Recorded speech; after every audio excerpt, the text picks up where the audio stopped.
Hello everyone and welcome back to my channel. Hope everyone is good and doing great. तो जैसे कि आप सबको पता होगा कि हमने एक इम्पॉर्टेंट सीरीज स्टार्ट की है रिगार्डिंग द जेकेपी कांस्टेबल, जिसमें हम बहुत सारे एमसीक्यूज डिस्कस करने वाले हैं। जितना भी जीके का पोर्शन रहेगा उसमें जितने भी एमसीक्यूज बनेंगे उनको हम इंशाल्लाह सारे कवर अप करेंगे।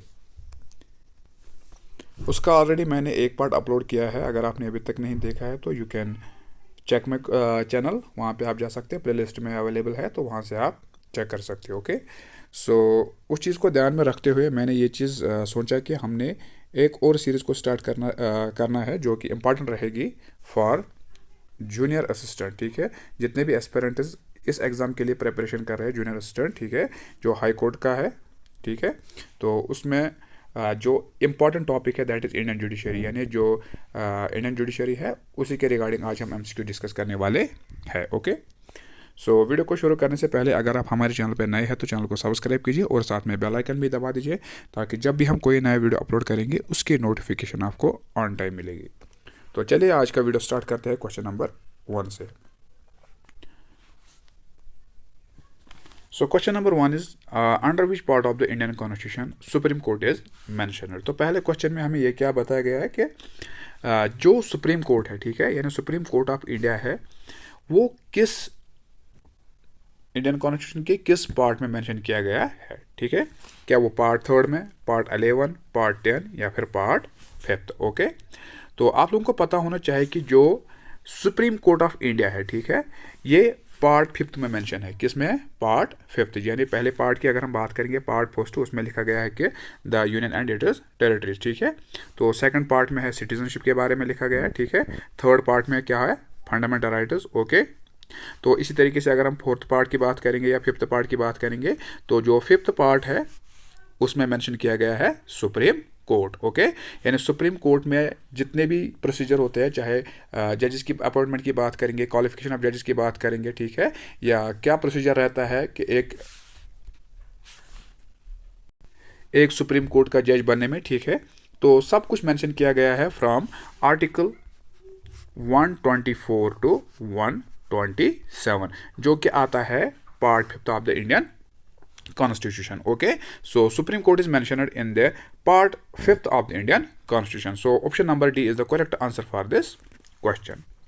So question number 2 that is how many high courts are currently present in India। तो क्वेश्चन में ये पूछा गया आपसे कि जो यानी इंडिया में कितने हाई कोर्ट्स करंटली है। तो अगर आपको पता होना चाहिए कि देयर वर 28 स्टेट्स, बट जो 28 स्टेट्स थे, ठीक है, ये थे 2019 से पहले। ओके, क्यों? उसके बाद एब्रोगेशन ऑफ आर्टिकल 35A हुआ है। ठीक है, तो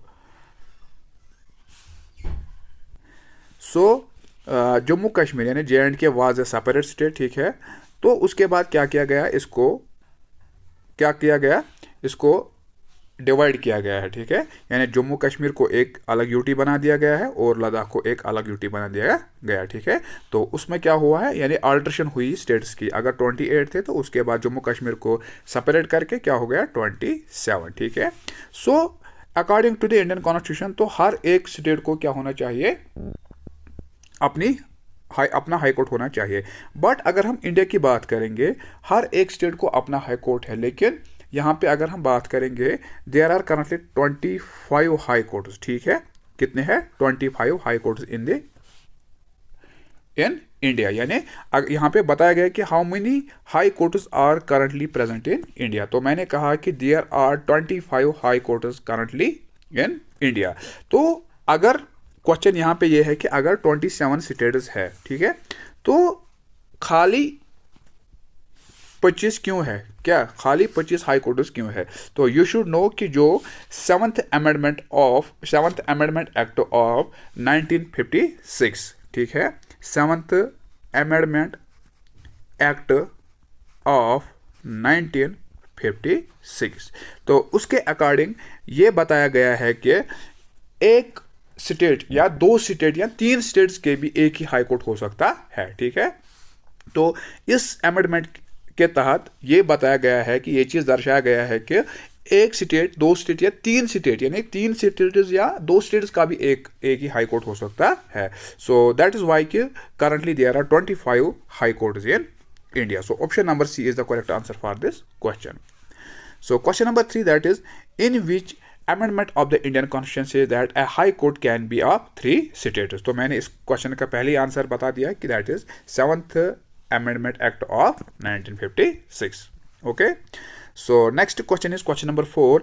Independent judiciary were borrowed from. तो आप लोगों को पता होना चाहिए कि जो इंडियन जुडिशरी है ये क्या है, ये है इंडिपेंडेंट जुडिशरी. ठीक है, that they are not depend upon legislature as well as executive. ठीक है, यानी ये इंडिपेंडेंट है, इसको जो भी फैसला लेना होता है ये इंडिपेंडेंटली लेता है. ठीक है, तो अब यहाँ पे क्वेश्चन बचा गया है कि इंडिपेंडेंट जुडिशरी इंडिया में जब आई, इसको कहाँ से बारो किया गया है, किस कंट्री से इसको बारो किया गया है. ठीक है, क्या फ्रांस से, आयरलैंड से, यूएसए से या फिर चाइना से. So option number C is the correct answer for this question, that is USA. ठीक है, यानी यूनाइटेड स्टेट्स ऑफ अमेरिका से इस चीज को बारो किया गया था. ओके, सो एक चीज यहाँ पे बता के लेके चलूँ कि जो सुप्रीम कोर्ट ऑफ इंडिया है इसको बारो किया गया था, यानी it was borrowed from the government of India act 1935. ठीक है, यानी supreme court of India were borrowed from government of India act 1935. Okay, so independent judiciary जो ये अलग कंसेप्ट है, यानी this is not depend upon legislature as well as executive. ठीक है, that is it is completely depend upon himself. ठीक है, so independent judiciary were borrowed from USA. Option number C is the correct answer for this question. So question number 5, that is, when Supreme Court was inaugurated, how many judges were in Supreme Court? तो देखिए, आप लोगों को पता होना चाहिए कि जब सुप्रीम कोर्ट को इनाग्रेट किया गया था, ठीक है, यानी जब सुप्रीम कोर्ट को इनाग्रेट किया गया था, इसको इनाग्रेट किया गया था 28 ऑफ जनवरी. ठीक है, यानी 28 ऑफ जनवरी 1950, यानी इस डेट पे इसको इनाग्रेट किया गया था. So question is that, question में क्या पूछा गया आपसे कि eight the time how many जजेस वायर इन सुप्रीम कोर्ट. ठीक है, क्या उस टाइम 8 थे, 34, 90 या फिर 10. So at the time there were 8 जजेस. ठीक है, कितने जजेस थे, 8 जजेस along with chief justice of India. Okay, यानी जो चीफ जस्टिस ऑफ इंडिया था उसके अलावा 8 जज थे जब इनाग्रेशन हुआ था किस चीज का, सुप्रीम कोर्ट ऑफ इंडिया का. ठीक है, वो हुआ था 28 ऑफ जनवरी 1950. ठीक है, so another question is here कि करंटली अगर हम बात करेंगे हाउ मेनी जजेस are present in supreme court. ठीक है, that is 34 along with CJI यानी chief justice of India. Okay, hope यहाँ तक आपको समझ आया, और ये चीज़ जो मैं आप लोगों से डिस्कस कर रहा हूँ कि ये आपको काफ़ी हेल्प करे एग्ज़ाम में. सो यहाँ पे आप लोगों को सपोर्ट, आप लोगों का सपोर्ट चाहिए यहाँ पे. So next question is who appointed the जजेस ऑफ सुप्रीम कोर्ट. ना तो क्वेश्चन इज कि जो सुप्रीम कोर्ट के जजेस हैं उनको कौन अपॉइंट करता है. ठीक है, क्या उनको प्राइम मिनिस्टर अपॉइंट करता है, chief justice of India, vice president या फिर प्रेसिडेंट. तो यू शुड नो कि दैट जितने भी जजेस, चाहे CJI की बात करेंगे जो चीफ जस्टिस ऑफ इंडिया है, ठीक है, उसकी बात करेंगे, या फिर क्या करेंगे बाकी रेस्ट ऑफ द जजेस ऑफ सुप्रीम कोर्ट, उनको क्या करता है, उन्हें प्रेसिडेंट क्या करता है, अपॉइंट करता है. ठीक है, with the consultation of chief justice of India. यहाँ पे कंसल्टेशन जो है वो ओब्लिगेटरी है, दैट मीन्स उसके बाद थोड़ा सा उस पर इशू हो गया था, लेकिन उसके बाद क्या आफ्टर 2015 इसको क्या किया गया, इसको ओब्लिगेटरी किया क्योंकि जब भी किसी जज को अपॉइंट करना होता है उसको अपॉइंट करता है कौन, president of India with consultation of chief justice of India. Okay, so question number 7, that is what should be the qualification of जजेस ऑफ सुप्रीम कोर्ट. यानी यहाँ पे अब क्वालिफिकेशन बतानी है कि एक सुप्रीम कोर्ट का जज बनने के लिए कौन सी क्वालिफिकेशन आपको चाहिए. क्या आप सिटीजन ऑफ इंडिया होना चाहिए, तो that is mandatory. You should know कि अगर आप सुप्रीम कोर्ट के जज बनना चाहते हो, ठीक है, तो क्या आप you should be the citizen of India. सबसे पहला जो इंपॉर्टेंट टॉपिक है that is you should be the citizen of India. आपको इंडिया का सिटीजन होना जरूरी है. सेकंड इज जज of high court for 5 years. जो दूसरी है ये भी क्या है, यानी आपको सुप्रीम कोर्ट, हाई कोर्ट का जज एटलीस्ट 5 साल तक होना चाहिए, not less than 5 years. Mandatory जो यहाँ पे टर्म है दैट इज 5 ईयर्स. ठीक है, you should remember this thing. So next is advocate of high court for 10 years. तो ये जो 3 प्रोसीजर्स है, ठीक है, यानी जो 3 क्वालिफिकेशंस है, these are very mandatory to become a supreme court, to become a जज ऑफ सुप्रीम कोर्ट, यानी आप में ये 3 चीज़ें ज़रूरी होनी चाहिए, ठीक है। So the most and the important thing that is you should be the citizen of India. तो अगर आप सिटीजन हो इंडिया के, then these two qualification are required, ठीक है। तो फर्स्ट क्या होना चाहिए, आप इंडिया के बाशिंद होना चाहिए, okay. So option number D, that is all of the above is the correct answer for this question. Question number 8, that is who takes the oath of chief justice of India. जब भी chief justice को appoint किया जाता है तो वो किसके सामने अपनी ओथ लेता है, ठीक है। यानी कौन उसको ओथ, यानी किसके सामने वो ओथ लेता है, ठीक है। क्या प्राइम मिनिस्टर के सामने, प्रेसिडेंट, गवर्नर या फिर वाइस प्रेसिडेंट, ओके। सो इस क्वेश्चन का जो करेक्ट आंसर है वो है प्रेसिडेंट, ओके। यानी प्रेसिडेंट ऑफ इंडिया, यानी प्रेसिडेंट ऑफ इंडिया उसे ओथ लेता है, okay. So the question for you कि जो हाई कोर्ट का जज होता है, ठीक है, वो किसके सामने ओथ लेता है, यानी वो, ठीक है, किसके सामने ओथ लेता है। क्या वो प्राइम मिनिस्टर के सामने ओथ लेता है, प्रेसिडेंट के सामने, गवर्नर या फिर vice president of India, okay. So इसका आंसर आप कमेंट सेक्शन में बताओगे। So move to the next question, that is question number 9, that is what is the removal of judges of a supreme court, ठीक है। यानी क्या procedure है, यहाँ पे लिखना था हमें प्रोसीजर। तो क्या प्रोसीजर रहता है कि एक जज को जब किसी भी, चाहे हाई कोर्ट की बात करेंगे, सुप्रीम कोर्ट की बात करेंगे, ठीक है, क्या प्रोसीजर रहता है कि उसको रिमूव करने में। क्या मिसबिहेवियर के कंसेप्ट पे उसको रिमूव किया जाता है, incapacity, both A and B, या नाइदर ए नॉर बी, ठीक है। तो देखिए यहाँ पे क्वेश्चन क्या है, मिसबिहेवियर, ठीक है। तो मेन पॉइंट जो यहाँ पे है मिसबिहेवियर के, जब भी कोई जज मिसबिहेव करता है तो उसको रिमूव किया जाता है बाय, ठीक है, प्रेसिडेंट, यानी प्रेसिडेंट की ओर से उसको क्या किया जाता है, रिमूव, ओके।